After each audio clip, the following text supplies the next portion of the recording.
we're going to have two speakers today. Both are going to talk about their perspectives for the key economic and geopolitical trends and what that means for investment decisions for our industry. The second half of the speech will be welcoming Dr. Kamal Sri Kumar, who is president of macroeconomic consulting firm Sri Kumar Global Strategies. But to begin with, I'd like to welcome Hans Timmer, who is the chief economist of the South Asia region for the World Bank. Up until the new year, he was also covering Europe, so he's got a great perspective on a couple of the two regions that we're interested to hear about. So, Hans, may I welcome you to the stage? Thank you.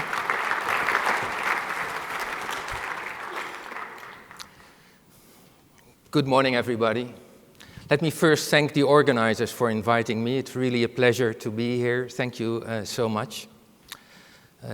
Yesterday, just before dinner, one of you told me jokingly, after she heard that I would talk about the economy, she told me, oh, that will be a lot of bad news, so I don't want to hear that. And indeed, I cannot promise you a very rosy picture. So all of you who only want to hear good news, this is the time to leave, probably. So let me start. Trade wars, rising geopolitical tensions, emerging populism, and that means that increasingly there are identity politics, anti-immigration policies, protectionism. You see increasingly all across the world that strong men, indeed always men, strong men are being elected. We see a slowing of the global economy, and especially a sharp decline in investments and trade. And then we are witnessing transformational new technologies that are changing employment contracts, the way labor markets are functioning. It changes the way we produce, no longer necessarily in large factories and companies. And it changes the way we are selling and buying goods and services. This is a world that is very different from, say, 10, 15 years ago. So what brought us here? What does it mean going forward? And what does it mean for the real estate? So what brought us here? There's one simple answer, and that is that after every global crisis, the world is never the same again. When a system fails at a large scale, then you see a shift towards new paradigms in the economy and in societies. What you also see after a global crisis is a reordering of economic dominance, a shift in the economic center from one country to the other. And what you often see after a global crisis is the emergence of fundamentally new technologies. And so you all work in real estate, so you take a long-term view. Let me take that long-term view also and go back in time, almost 100 years. So after the 1930s, the Great Depression, the world was never the same again. The role of government completely changed after the 1930s. Before the Great Depression, it was normal that a government would spend 5 or 6% of GDP. After the Second World War, after the 1930s, it's very normal that a government spends 35 or sometimes 40% of GDP, which was very necessary, people thought, because that was a way of stabilizing the economy, preventing that a global recession would ever come back. You saw in Europe that there was a lot of investment in social housing in that period. You saw inward-looking policies. You had in many parts of the world, in China, in Central Europe, you had centrally planned economies coming up. You had import substitution in Latin America, a big change in the paradigm after the 1930s. And there was also a shift in economic power. Suddenly, it was the United States that became the dominant economic power, and they introduced the new technologies. It's the assembly line and the large-scale production of consumer goods. A big change that lasted for several decades, and then 40 years later, the 1970s, again a big global crisis. That was the oil crisis, and the system that had been built up was no longer capable dealing with these big changes in relative prices. It was impossible to reinvest the petrodollars in other parts of the world because the capital markets were not integrated, and economies became increasingly complicated, so it was difficult to micromanage economies top-down. And so a big change after the 1970s, countries opened up. In Europe, you had opening up of the capital markets. In China in the 1980s, opened up. You had a change in Latin America. And obviously, in the beginning of the 1990s, you had the collapse of the Soviet Union. And then soon after that, also you saw that in Africa, countries started opening up to foreign investors. It's interesting, often we think that the collapse of the Soviet Union was really a special event and nobody could anticipate that. And indeed, few anticipated it, but with hindsight, it's actually part of a global change in paradigms. And it was perhaps a bit extreme, but when you compare it to Europe, to Africa, to China, it was all going in the same direction, and there was a strong spurt in globalization that was very beneficial for developing countries. They were growing at the beginning of the 1990s 3.5%, and 15 years later, their structural growth rate was 6.5%, 7%. Many countries benefited from that. Then 40 years later again, I don't know, perhaps it's always a cycle of 40 years, but you had the global financial crisis. And again, a system failed, and you have a new paradigm that's coming up. And suddenly, there is this anti-globalization movement. There's a lot of concern, and we heard it in the introduction also. There's concern about inequality of opportunity, and that is being used by populist movements. You see, again, a shift in economic power, something that you actually, I forgot to mention that, but in the 1970s also, you saw a shift towards Japan. That suddenly became, and we are forgetting that, but in the early 1980s, that became the powerful manufacturing country in the world, introduction of lean production, just-in-time production. Japan didn't become successful in the long run, because once they had used all the potential in manufacturing, they didn't find new sources of growth, which were there in the service sector, but they never wanted to open that for a structural reason. But also in the 80s, you saw that shift. Now you're seeing a shift towards, towards China and in general Asia. That was in the system already for some time, but it really accelerated over the last 10 years. You see also new technologies coming up, the digital technologies. It's not a coincidence that when you think about Uber, when you think about Airbnb, when you think about Bitcoin with blockchain underlying it, that all started in 2008, just after the crisis, or beginning of 2009. That was the time that investors no longer could invest in the old economy. They were looking for new opportunities. That was where suddenly there was a lot of unemployment as a result of the crisis. So workers, they were willing to try out becoming an Uber driver, having more flexible jobs. And consumers who saw their income declining thought that perhaps some of their underutilized assets they could commercially use, and the sharing economy was born. So it's really the result of the global economic crisis that we have that big change. So what does that mean going forward? I think that means that these three trends,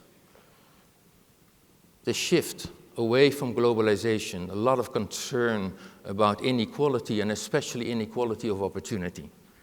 Then the shift towards Asia and the new technologies. They are here to stay for several decades. Not necessarily 40 years as we saw in these previous cycles, but these are fundamental changes that you have to take into account.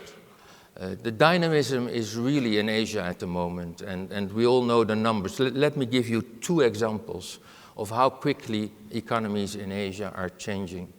I was recently in a small town in China, somewhere in the middle of China, and people were buying food in the street, and they all showed their phone and then walked away.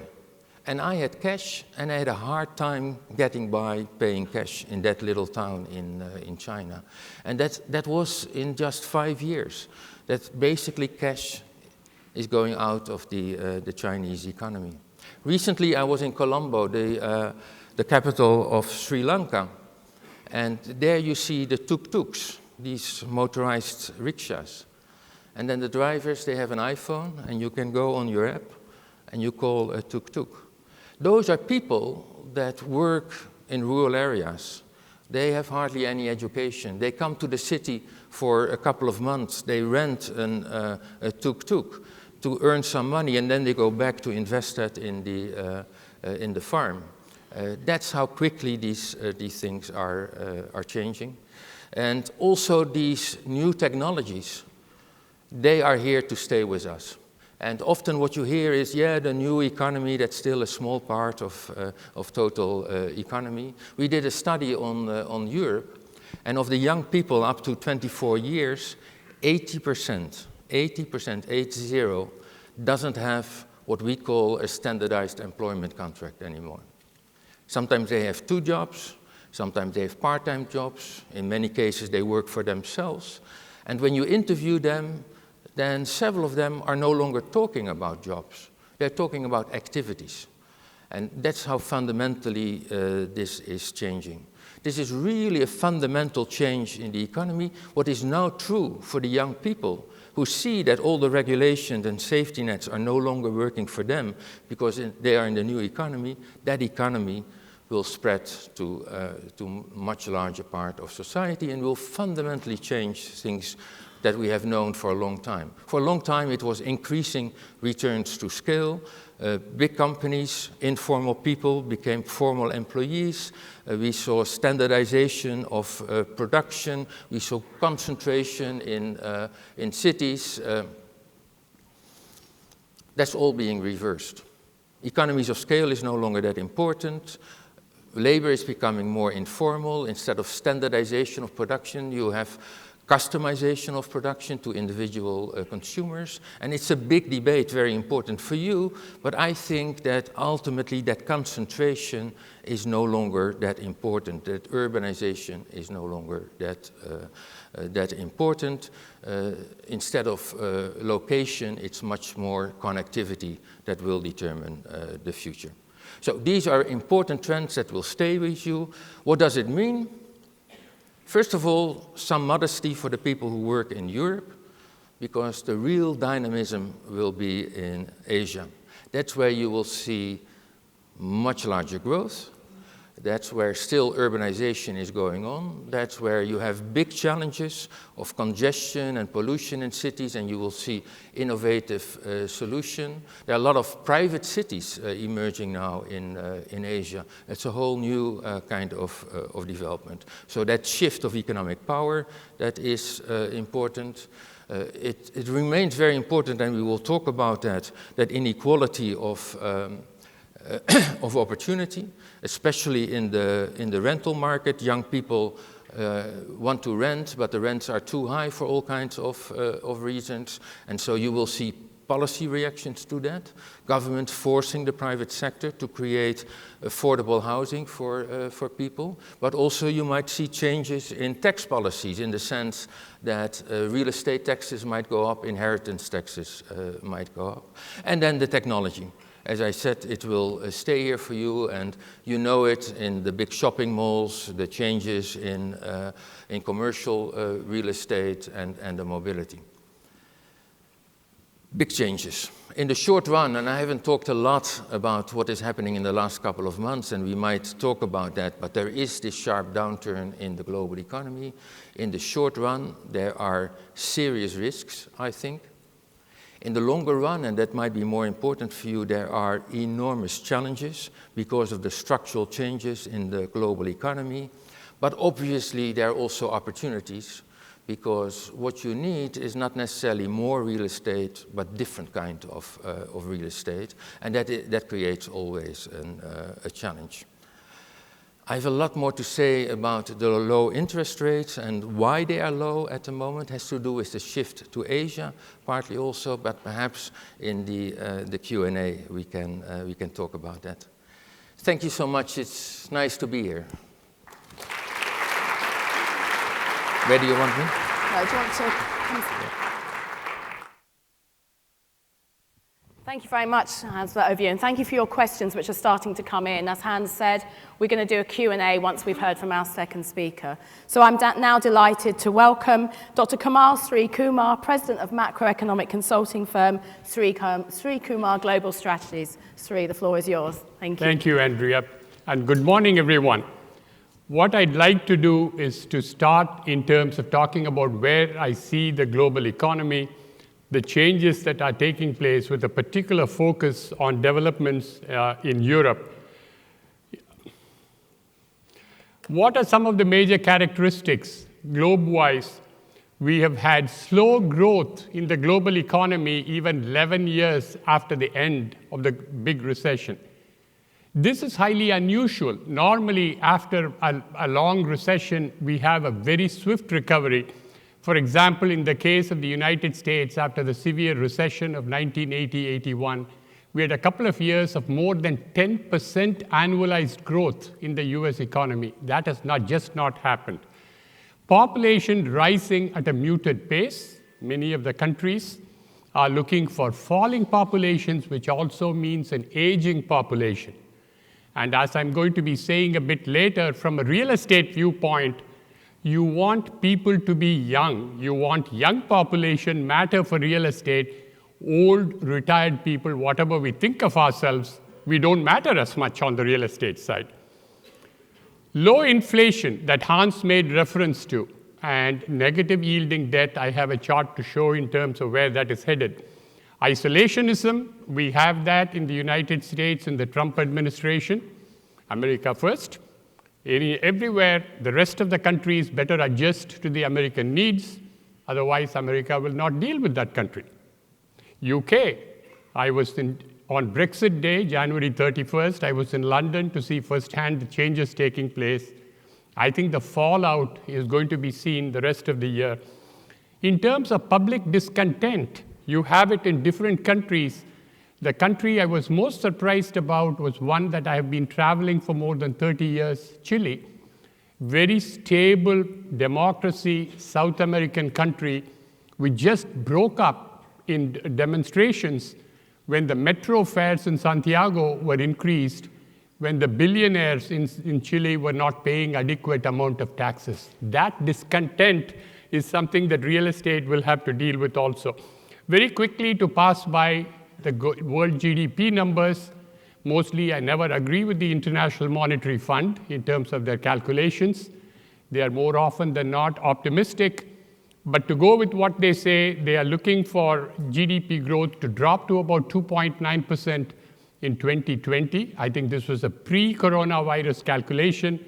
I think even then they were optimistic. I'm looking to see it maybe as close to 2%, which would be a big drop in global growth this year.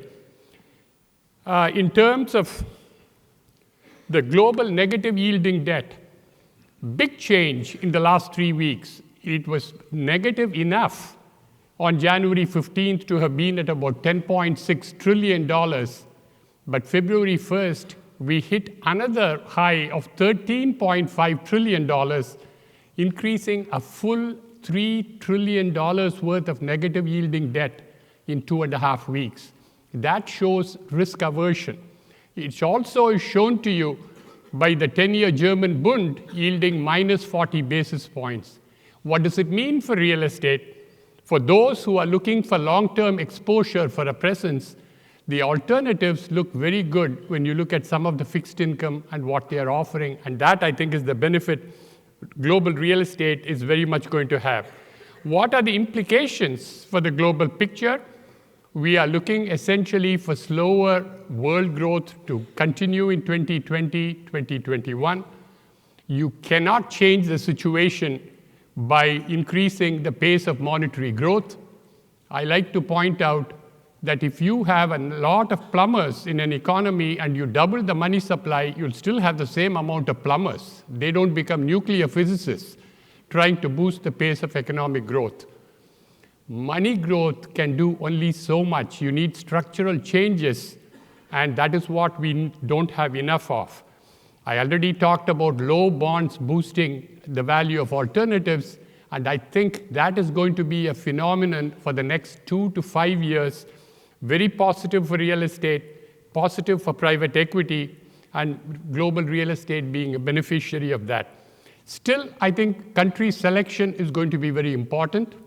You cannot throw a dot and expect to do well. There are going to be good countries and bad countries as far as the real estate selection is concerned, and it is important that that be done closely. One of the themes for the conference, the ULI conference this year, I understand, is as to whether Europe can become Japanized, which is low inflation, no population growth, and then again, very low demand for all kinds of goods and services. To anticipate an answer, I'm going to say Europe is very different, and in a couple of minutes, I'll come to where that is the case. What are some of the norms to follow for real estate? Use clearly foreign direct investment as a key criterion for seeing whether it is a good country or not. Example, 3 weeks ago, I was in Brazil, and this is a country which has got a lot of bad press for the president's attitude toward women, gay marriage, homosexuality, burning down the Amazon. Look at it from a FDI point of view. Foreign direct investment is rushing in. The current account deficit is more than made up by the inflows of long-term capital flows, and foreign direct investment flows are very important for real estate because this is capital that cannot turn tail at the slightest sign of a negative development and is staying put for the next 5, 7, 10 years, and that is a very stable part of it. Second, is the deficit on the current account of the balance of payments manageable? This is the balance on merchandise trade, services, transfers, and generally, as macroeconomists, we want that level to be 3% of GDP or lower to be manageable. Again, take a country which has very much been in the news in developments in Italy. What is the case with the Italian situation? The current account is in surplus, not a small deficit, and a surplus equivalent to about 2.5% of GDP for the last 6 years.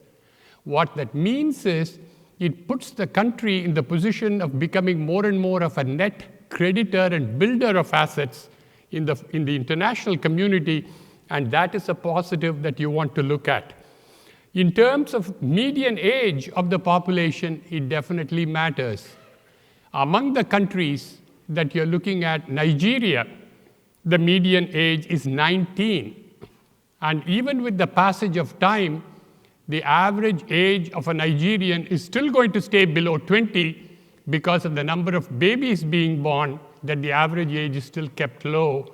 And that, over the long term, 10 years or 20 years, is a very positive phenomenon.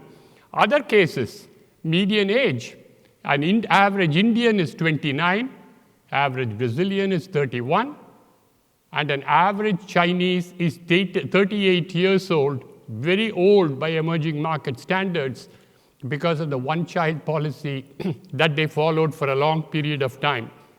Here again, are all investors being treated equally?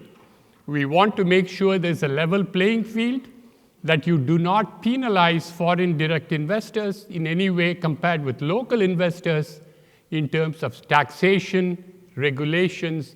That, I think, is a key criterion to study on the real estate side. Ease of doing business, and here I would say the cost of doing business. And here my favorite is Ireland, 12.5% tax rate, and again, despite being bullied over the years by German and French governments to increase the tax rate, the Irish just refused. it is turning out to be a big haven for foreign direct investment, and so ease of doing business, the cost of doing business matters. The United States, to go very quickly by in the interest of time, I'm negative on 2020. I'm a big believer in the signal which comes from the bond market, and the US Treasury yield curve inverted in August of last year, and despite the recent steepening, I continue to remain negative. Also, last week, the yield curve between the 3-month US Treasury and the 10-year inverted yet again, and that is suggesting to you that not all is well on the US economy. Federal Reserve Chairman has not had a lot of credibility with the market. He said at the end of 2018 he was going to increase rates by 3 times in 2019. I didn't think he was going to do it. He cut rates by 3 times in 2019. He said at the end of 2019 he will have no rate cut in 2020. I am expecting he'll cut by up to 3 times in what is an election year, given the weaknesses in the US economy. However, the low bank rates make real estate attractive here, and the other attractive part is the US fertility rate, which is very important. This is defined as the total number of children per woman of childbearing age. And in the case of the United States, it's about 1.8. And in the case of Europe, it's slightly lower. And that in turn makes it is still not the age of having fully reproduced itself. But with immigration, if the restrictions were to be eased, there'll be enough people to come in, and that again is a positive criterion looking forward. What are some of the implications of Brexit and the fallout on Europe? I think there are going to be new rules determining London's role, and my expectation here is there'll be a fallout to other countries, and you're going to see more financial centers. I'm often asked, what are the financial centers?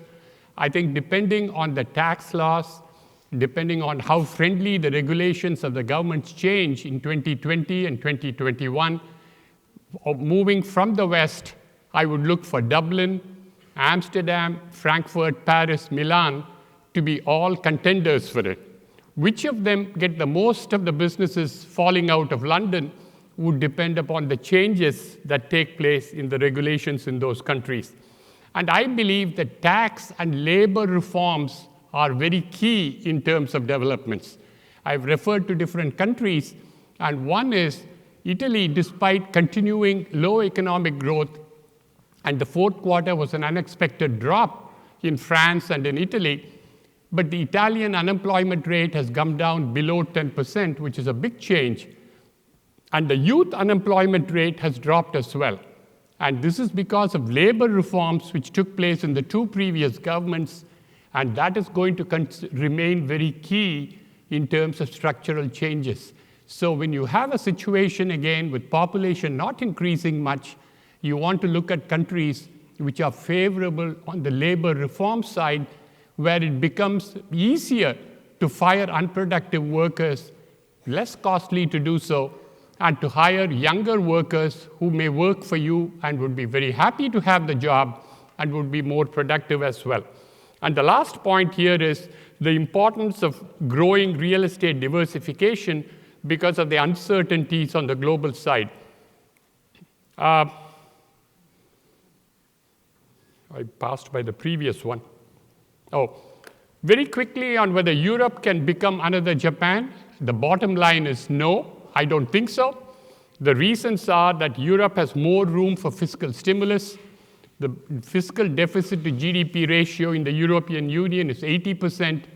The Japanese figure is 240%. Very little room there. European fertility rate, I talked about it being closer to 2. Japan is 1.3.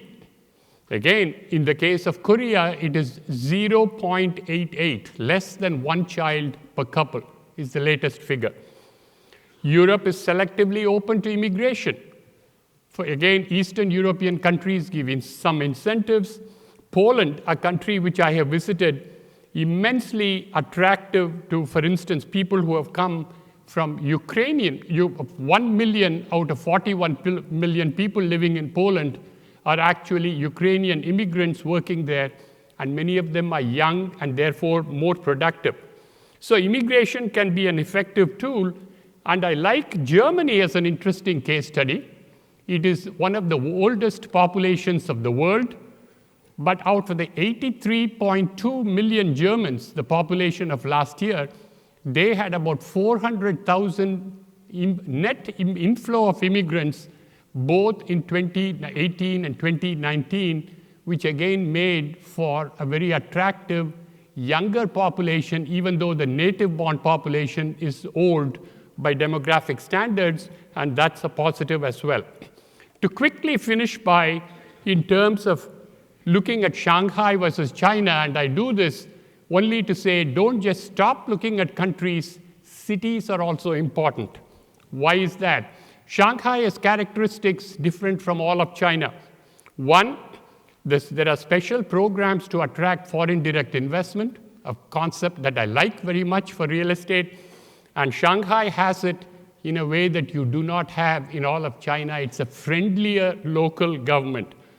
Shanghai population, about 25 to 26 million, is larger than the entire country of Taiwan. So you have a huge country population in one city. Yes, the one-child policy applied not only to all of China, it applied to Shanghai as well. On the other hand, Shanghai attracts a lot of inflow of immigrants from the rest of China, and they turn out to be young and skilled, and that in turn has kept the median age low and the working age population adequate and growing in a way it doesn't happen in all of China, which is very positive. So these are some of the factors that would have to be looked at. And Andrea, I'd like to stop here and then turn it back to you. Thank you very much.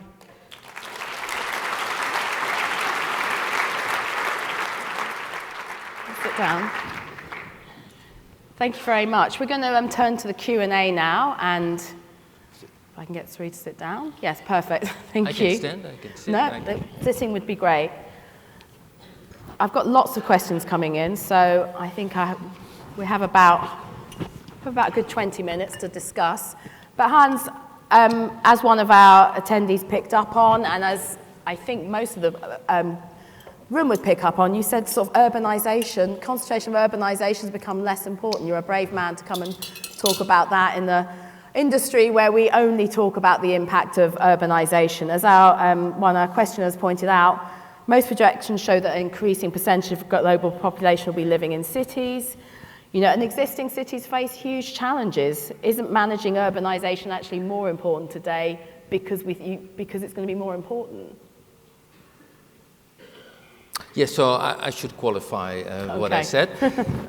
So especially when you look at developing countries, emerging economies, then there is still that movement from agriculture, rural areas to cities. And so that will still continue. At the same time, I do think that from the perspective of increasing returns to scale and the advantages of being concentrated, you see major changes in technology at the moment. And no longer you need to be close together to work together, and it's no longer needed to work in big companies to be productive, because increasingly you see small units working through global value change together and transporting their economy.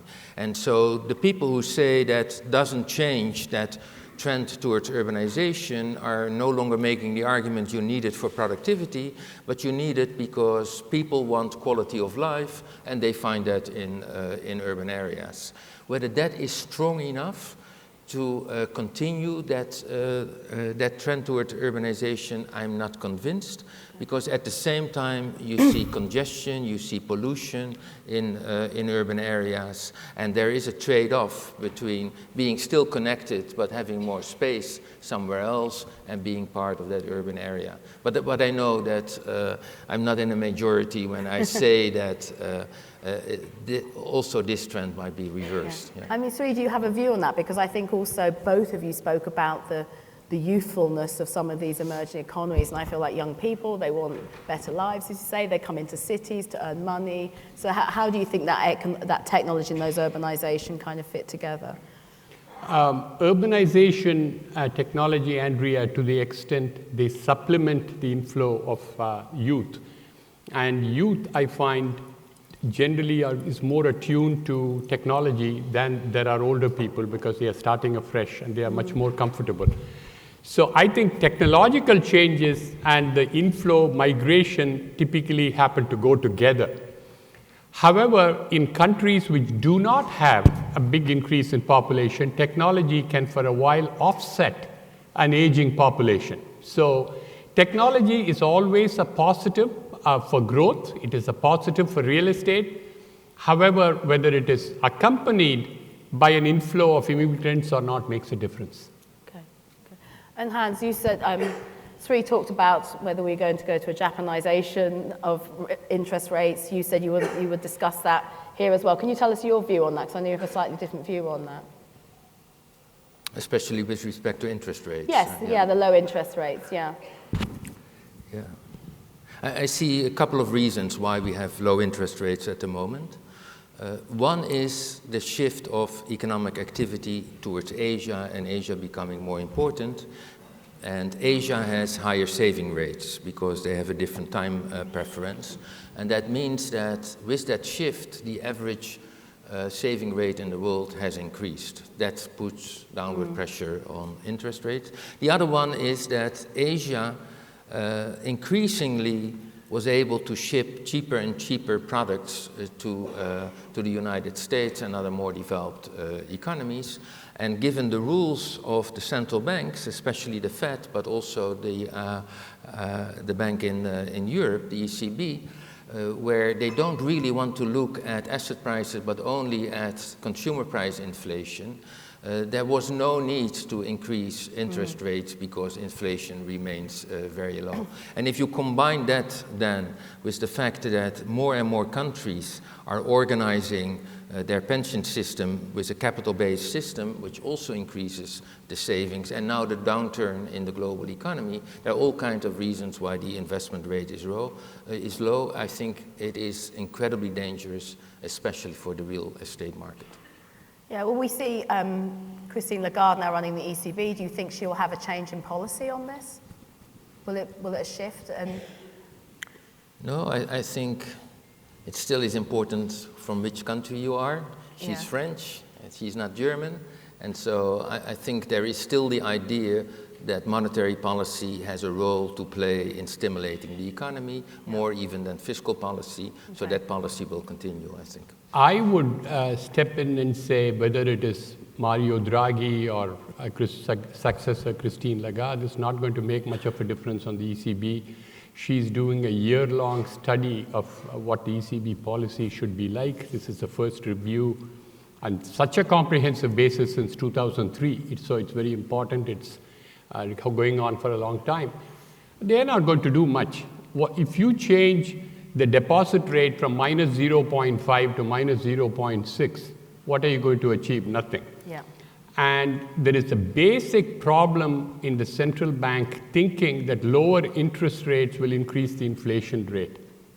The problem is more structural. You need labor market reforms, you need population to grow, you need younger people to come if they come from North Africa or the Middle East, which seems to be the case in the German immigration. It is very positive. I'll conclude that part, Andrea, by saying I'm a big fan of what happened with the Hartz reforms in Germany in 2003. And to recall, that was the year Germany was known as the sick man of Europe, and nobody called it that 10 years later. And Gerhard Schröder, the chancellor, had the courage, the political ability to bring in reforms whereby the youth could go in for vocational training, took a cut in their pay in order to get trained. The employers got a subsidy for hiring these students part-time. Afterwards, they were thrilled to have these students as full-time employees.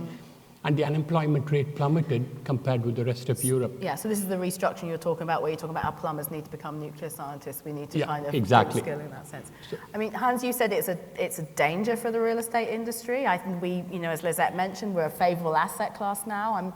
I think we see risks, but I don't see see dangers. Can you explain a bit more what you mean by that? Now, first of all, if you look at it not from the investor's point of view, but from the consumer point of view, then you see rising inequality of opportunity. And so especially the people that still have to enter the market or that are increasingly renting houses, because that's consistent with these technological developments, they see that it becomes less and less affordable because the very low interest rates, they have pushed up the prices. So that's a real problem in real estate. But also for the investors, obviously, because you don't have a yield in other investments, money is coming into real estate. But to what extent is that really an advantage? Because ultimately, it just leads to a rise in the land prices. Yeah, it's being absorbed by only those people who own the land. And when you want to have not just now an investment opportunity, but actually yields in the future, then there are a couple of mechanisms that could lead to that yield. One is that it's almost like a bubble, yeah? The self-fulfilling prophecies. Real estate prices are going up, it attracts even more capital. Real estate prices are going up and you have your yield, but we know that's unsustainable ultimately. That bubble will burst at some moment. The other mechanism through which real estate prices will actually go up in the future so that you have a yield is that you have a strong underlying economy. And I doubt that in Europe that's very clear, at least in the short run. In the very long run, you will have yields because land is limited and economies are growing, so the land price will go up. But in the short run, that's not that logical.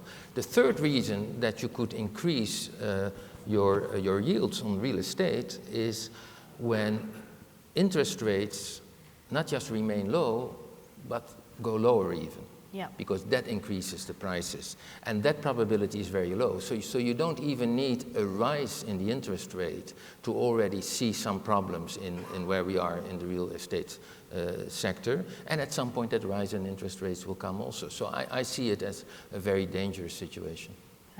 Sri, do you have a view on that? I mean, certainly we as an industry are quite cyclically, feel later in the cycle, but we've got a lot of structural change to be contending with. It's difficult to marry those two, and lots of people have asked about climate change and climate risks here, so that's one of those structural things that we need to do. How are we going to contend with all these things as an industry, do you think? I think in terms of structural change, especially with respect to two things, with respect to technology, with respect to climate change, is going to become increasingly important in the next 5 years, definitely within the next 10 years. So to the extent the real estate developers, real estate investors are focusing on ESG investments, even though they may not be plentiful right now, if you're looking for a longer term rate of return, when that becomes something everybody rushes toward, you would have been there earlier on and you would be at the ground floor. So my expectation is that is going to become much more of an issue as we worry about rising sea levels and we are seeing flooding. We have already seen in 2016 a good part of lower Manhattan was submerged. There was no Wall Street for 2 weeks. And that could very well recur. And when that happens, I think there is going to be a lot more push toward understanding climate change, and more even governments which don't recognize the importance of climate change, like the Trump administration, will be forced to change. Yeah. Okay. And that is good for real estate medium term, and I look at real estate only from a medium term point of view. It's not a one-year investment. But you mentioned earlier the difference between cities, and I think city-level government has been looking at climate change a lot more than the nationalist governments. That is correct. Unfortunately there, Andrea, you need, when you run your city, you need the support of your country government as well. And if you do not, it doesn't work out. In countries where there is a difference between the city administration and the country, example, New York State, New York City, we have completely two different parties, two different ideologies. And even if Manhattan wanted help from the federal government in terms of preventing a flooding the next time and more money to be spent to combat climate change, they probably won't get the resources. California, with forest fires that we have had, and I'm waiting where I live for that to recur again in October of 2020. It's going to happen every October when the weather turns very warm, but we will not get federal help. So there is a problem politically.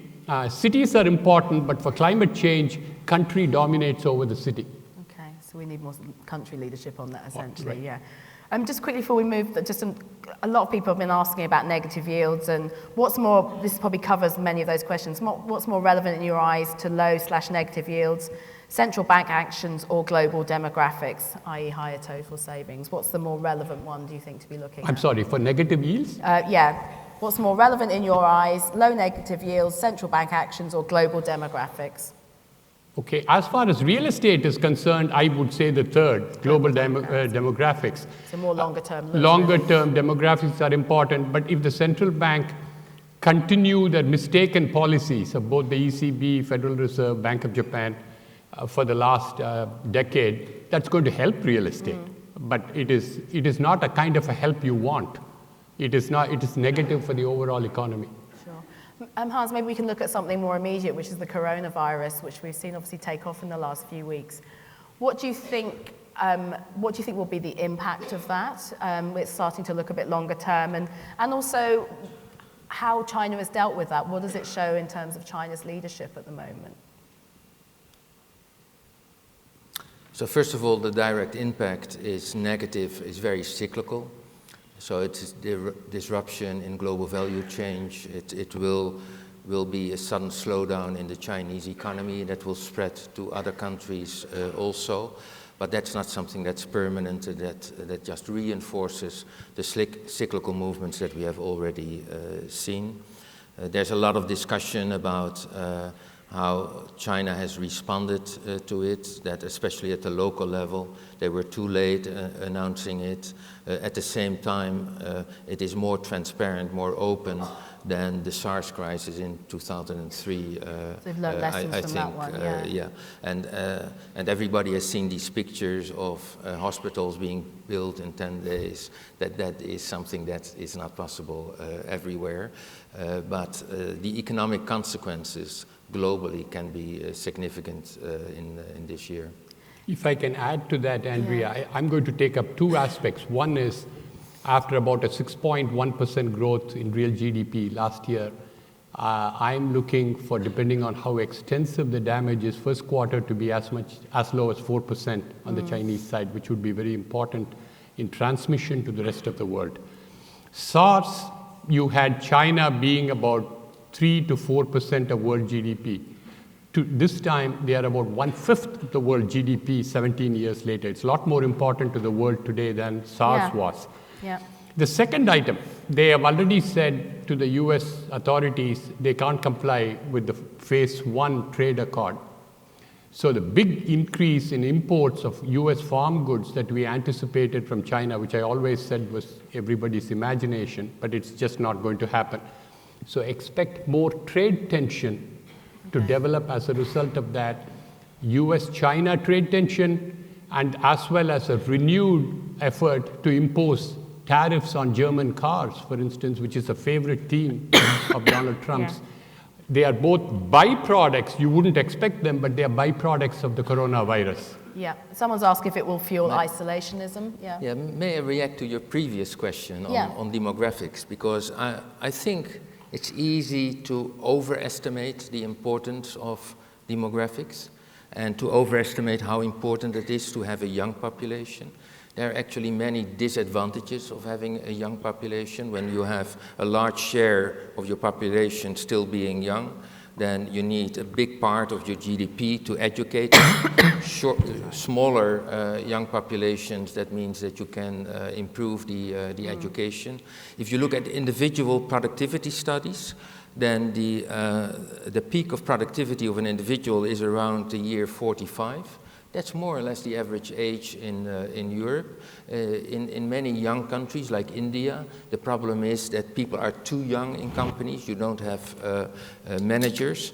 And then finally, we always look at the age of a society counted by how long people have lived already since their birth.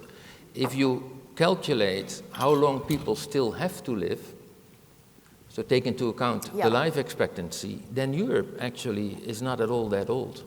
They have a population that still have many decades to live. So I think we are overemphasizing the importance of population. What is much more important is the underlying trends of productivity. And the big question on the negative interest rate is that whether all those savings and all the capital that can be created can actually still yield, whether we have too much capital in the world to have a positive yield. I mean, in terms of the coronavirus, people have asked if it will also, it will be reduced global growth, that it will kind of see the return of inflation, whether it will actually be a much bigger impact than we anticipate. It does not look like it at this stage, even though the short-term impact, first quarter, first half impact would be significant in terms of economic growth. Inflation, I don't think will be affected to that extent. And I think 2 more years from now, you would have forgotten about the coronavirus. It wouldn't have a significant impact beyond 2020 at the longest. Sri, you mentioned you were negative on the US economy this year. They've obviously got an election coming up. Do you think there's an impact there on what might happen in the country? The election right now is a total toss-up. We had the first, the equivalent of primaries with the Iowa caucus, which ended, essentially nobody knows what happened, who won. It's just a mess, right? And it is a total mess. And that in turn has again caused big changes. Not only is Trump very happy calling, if you can't manage your party's primary process, how are you going to manage the country is the question. But at the same time, Michael Bloomberg, who was again out left field and who would be very good for private business and who has again progressive views, he worries about climate change, the impact and what the preparations should be. He has essentially said, this is good news for me and my campaign, and in the last 24 hours it has increased. So that's on the one side. On the other side, with the unemployment rate remaining low and the growth continuing, there is a huge majority, a big number of voters, close to 50% as of today, would vote to re-elect Donald Trump. He's going to be, the conviction is going to be not going to happen tonight. We are going to find out that he's acquitted, but it's not a big deal. It was and I think despite the development, he's looking very strong at the moment. What can change it? You still have 8 to 9 months. You can have a recession beginning. The unemployment rate can start to increase. And you can have trade tensions, which really cause a drop in the US and global pace of growth, and all of that would be detrimental to him. So I would say at this time, it's completely open which way November 2020 can go. Okay, Hans, do you have a view on that for the US, what's happening in the US at the moment? Yeah, I think there's a significant probability that you will see a further downturn in the US economy. Yeah. That's just because of the cyclical developments. We had a very slow but prolonged recovery in the United States, but also in Europe, which is very typical after a financial crisis, but that will not last forever. And you see now signs that especially on the investment side, it is changing. My main worry about the United States is that a trend that was anyhow coming is being accelerated, and that is towards more isolation,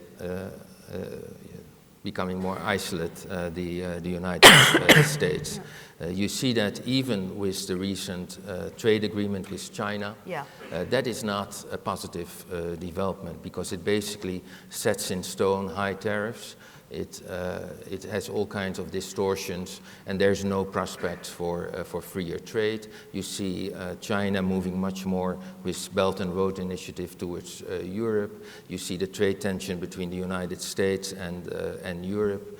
You see it increasingly more difficult for universities in the United States to get foreign students, which was always very important. And so that is a big threat. That's something that was coming anyhow, that the United States would no longer be the dominant economy, is being accelerated now. Okay. Just as a final quick question, we've obviously got the property industry here that's, say, feeding a little later cycle. Is there anything trigger-wise that they should be looking for in terms of the economy that could kind of trigger a bit more of a downturn and a slowing of growth in this industry, or slowing of capital even? Asking for a friend. I would say that I think we have spoken a lot about various trigger points in terms of interest rates, the employment. But the one additional point I would watch out for, they always talk about the black swan, the totally unexpected development. And I always say there are lots of black swans every time. You don't know which one of them is going to hit you. And in this case, I would mention geopolitical tension, whether it happens to be North Korea has shown that it can send a missile over Japan to fall into the water. And Seoul, South Korea is only 35 miles away from the border. That is a trigger zone. It always is. Donald Trump has said he has fallen in love with Kim Jong-un, but I don't think that romance is being returned, and it is going to be very negative for the world if some development takes place. That's one. Then China and the South China Sea, where again the Chinese have said every inch of that is Chinese sovereign space. And that's going to cause at some point a big doubt. Then you have Iran uncertainty, and there is always a possibility of destruction of oil fields coming from one country or the other in the major countries. So I would just throw geopolitical tension. Scary things at us, yeah. There's nothing you can do about it. You just have to keep that in mind. But it's got that nationalism and populism behind it Precisely. as well, isn't it? Yeah. Hans, anything you'd add to that? Yeah, I was a bit surprised by the results to the polling question that you had in the beginning, that the majority believes that we are close to the peak, but not there yet, which was exactly the same percentage as a year ago. And I think that reflects a little bit wishful thinking. It reflects the fact that we are incredibly cautious as economists when we forecast the economy also. We have the same. We are very cautious in forecasting a downturn because we think it's a self-fulfilling prophecy. But as I said, it's somewhat wishful thinking. And without saying that we are past the peak now, I think it is very prudent to start running scenarios, whether you are able to absorb a sudden downturn. Because if it turns, then it turns always very steeply in the real estate sector. Okay. Well, Sri and Hans, thank you so much for your Thank you very insights. much, Andrea. It's been a really amazing session. Thank you.